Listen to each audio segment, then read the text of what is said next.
All right, so let's talk about the three 19th century nation states. The first was France, and it was a literal liberal empire after the French Revolution.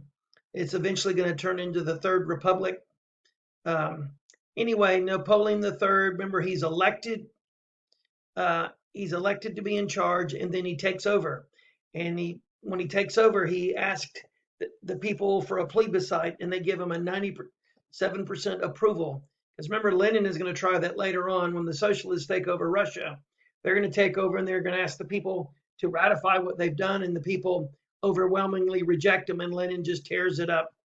Um, anyway, Napoleon III, he's Louis Napoleon, but then he takes over and he becomes Emperor Napoleon III. But he has several problems. He's defeated in the Franco-Prussian War. And this thing here says the Paris Commune overthrows Napoleon III. I don't believe that's right. Napoleon III is captured by the German armies, and basically they decide to give Bismarck Alsace-Lorraine, and the people of Paris revolt and set up the Paris Commune, and the French army goes in and it's just vicious killing. And some people consider this like the first true socialist or communist republic. There's that word commune there. I don't know about all that. I did read a book on it, but they set up this Paris Commune for just a couple of months, and the French army comes in and very bloodily puts it down. So I would not say they overthrew Napoleon III, but whoever wrote this lecture did. Austria, basically, I'm not going to go over all of this, except before we called it the Habsburg Empire. Now it is better known as the Austrian Empire, and it becomes the Austro-Hungarian Empire, or the so-called dual monarchy. You'll need to remember that. What's going on with the British? They're moving more and more towards democracy. This is the Victorian age, and as I've told you, you ask a psychology teacher, they'll tell you Victorian means time of repressed values. To me, it's the time of Sherlock Holmes, the cool mustaches, the bowler hats. Anyway, but they're moving towards these mass political parties. There's more people voting. They're coming up with public health measures. Eventually, they're going to have eventually, I think it's going to be the next century, they're going to have free health care. They're going to have free dental work. That's why there's all the jokes about now that dental work is free in England, nobody has any teeth. They have public housing. So it's what you would call a liberal welfare state. Anyway, moving on. That's what's going on here in the 1800s. By the way, this unit 3 is called, this is the long century. It basically goes from 1815 to 1914, or some people would say 1815 to 1900. A lot of teachers think it's the hardest of the 4 units to teach. It's my favorite to teach. Moving on, and I'm so glad I got to teach you guys. I will say this will really tell you if anyone's listening to my lectures. You guys may be the best AP European classes I've had, at least in the last 10 years, maybe in the 15 or 16 years I've taught it. I'm very sad that I didn't get to do World War II and the Cold War with you, but we'll always have Paris. If you ever watch Casablanca, you'll know what that means. Moving on. Again, I don't use this term, but I've heard other teachers use it. It's the time of sweeping change and contradictions. Basically, again, I talked about this earlier. The rich are going to get richer. The poor are going to get poorer. There's a greater standard of living, but there's really a sharper demarcation between the upper and middle classes and the lower classes. The world economies become interdependent. Imperialism is going on. They're exploiting, Africa and Asia, and the Europeans feel they're superior.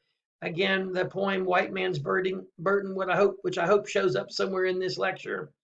There's mass political parties and unionization or guilds, but a lot of women are left out. There's all sorts of questions about, if science is making us advanced, shouldn't it be shared equally? There's a lot of deep questions going on here.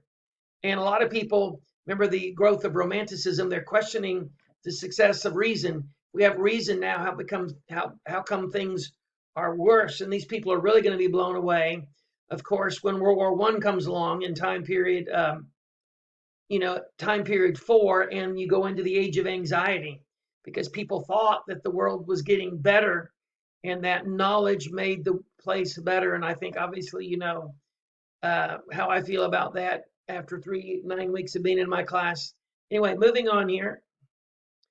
You do need to know, and you're going to get some questions on your next SAQs on this. Basically, what are the differences between the first industrial revolution and the second? You see the years there.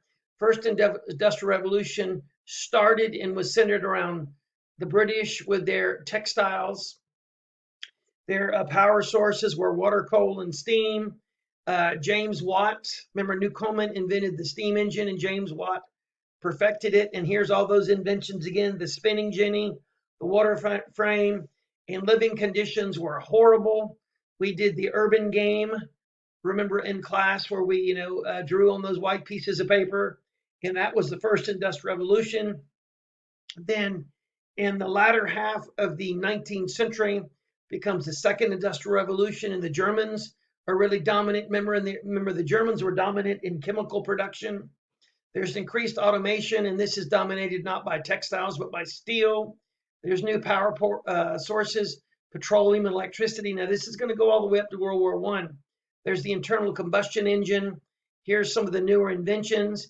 And the living conditions in the cities are still not ideal, but they're improving. There's new sewers, there's new sanitation, and we spent quite a bit of time talking about this in one of those chapters about the life of the people and all that. And anyway, moving on here, what were the problems of urban life?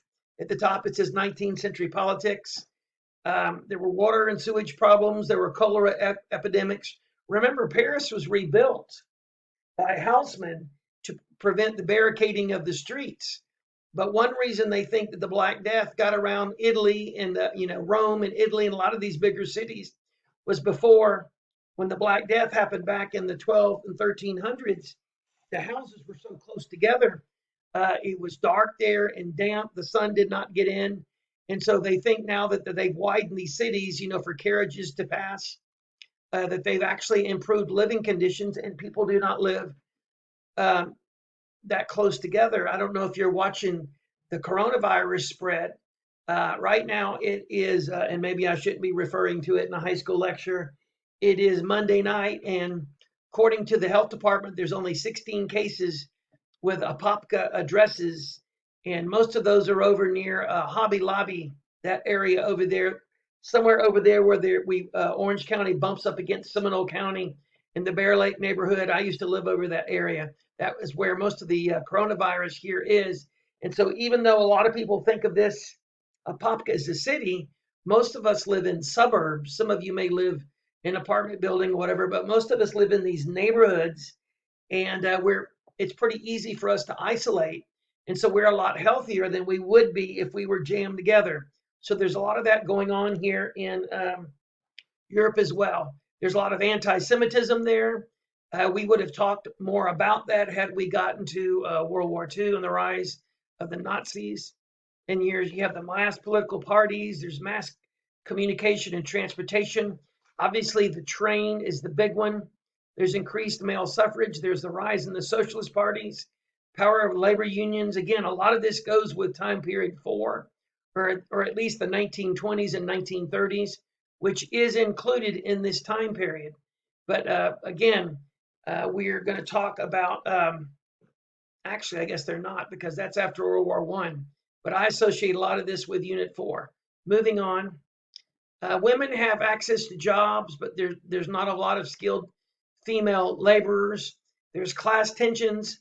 There's the cult of domesticity, and that's what you see there on the right, where the man goes off and does his thing, and you see one of his daughters there staring at him, and she desperately wants attention, but he's busy working on something or reading. And you see the son sitting there to the right, and I guess that's a boy, I don't know, but he's staring at his father, and probably he realizes that his key to success in life is for him to emulate his father. She's sitting there, and she's got, the big hoop skirt on, and she's taking care of the smallest one. And so her focus is on the home. And you see a Bible quote down there. It says, "Ask and it shall be given you. Seek and you shall find. I don't know what that's got to do with family devotion. I know that verse quite well, and it means something different, I think, rather than this. But remember, the number one song in England at the time was called Home Sweet Home. And so the working class women, of course, had to work. They couldn't stay home. But basically, you see the cult of domesticity. That's where women were supposed to focus on the home. And that's when we talk about that concept of separate spheres. They lived in basically different worlds. And there were gender expectations. Women were supposed to stay at home if you were middle or upper class. And you see the first wave of feminism. The second wave is going to come in time period 4, which we're going to miss. But there's the push for suffrage. If you get an essay on this on the AP European exam, you can throw in the Americans too. Elizabeth Cady Stanton, Carrie Chapman Catt, and all those guys. Anyway, moving on. Modern thought, science, I don't really know what it means about uncertainty, but it's going to go past Newton. And I don't know what some of this stuff means. Positivism, the physics revolution. I hope you guys know what this is. I can tell you about social Darwinism. That is Darwin there on the left, and his book is another one of these books with a really long name, just like Adam Smith's book has a really long name, but we know it, by the shorter version. And Darwin's book has a really long name, but the short version is The Origin of the Species. And he said basically animals evolved and the stronger ones dominated the weaker ones. And so a lot of people, especially the followers of this guy named Herbert Spencer, come along and they try to apply that to people. They try to say, look, if one animal can dominate another animal, then it is certainly possible that one race or one group of humans can dominate others. It is likely that Darwin never intended this to be associated with his work, but it was applied, after he died. And people use this as a justification for dominating and other groups of people. And again, it's simply used as an excuse for racism and colonization and all that. And there's Nietzsche and there's Freud. Again, I teach about these guys in the 1920s. I kind of think that is slightly out of period for this. Moving on. The new imperialism, there's a key phrase there, because remember, contextualization is going to be a big deal. The older imperialism, you can see there in the 1400s, 1492, Columbus sails the ocean blue. They exploit the Americas, and we already talked about this. The Portuguese go first, and come the Spanish, the French, the English. The Dutch come along. They have trading posts. There's mercantilism, and there's slavery. Now, this is going to be different. There's not going to be slavery now. And it's not going to be as much the Catholic Church as it's going to be Protestant missionaries. And it's not going to be mercantilism. It's going to be the imperialism of free trade or capitalism. So that before was with mercantilism. This newer version here is more capitalism and the ideas of Adam Smith, free trade and laissez-faire, let the people do as they choose. And this is focused not on the Americas, but on Africa. And of course, you're going to have the scramble for Africa and for Asia. Remember the Chinese, you have the Opium Wars, and you have China that is almost taken over by Europeans. It is stopped by the Americans with the open door policy. Let's see if I can get in another slide here. What are the motives? They want colonies. A lot of people feel like colonies show that your country is dominant. And a lot of what's going on here is people realize that the sick man of Europe is on his way out, and that is Turkey. That is the Eastern question. Make sure you know that. I might ask you that on your SAQ. What was the Eastern question? And here's what it is. You can write it down. What is to be done with Turkey? Hitler is going to call what was to be done with the Jews the Jewish question. That's what it was phrased as.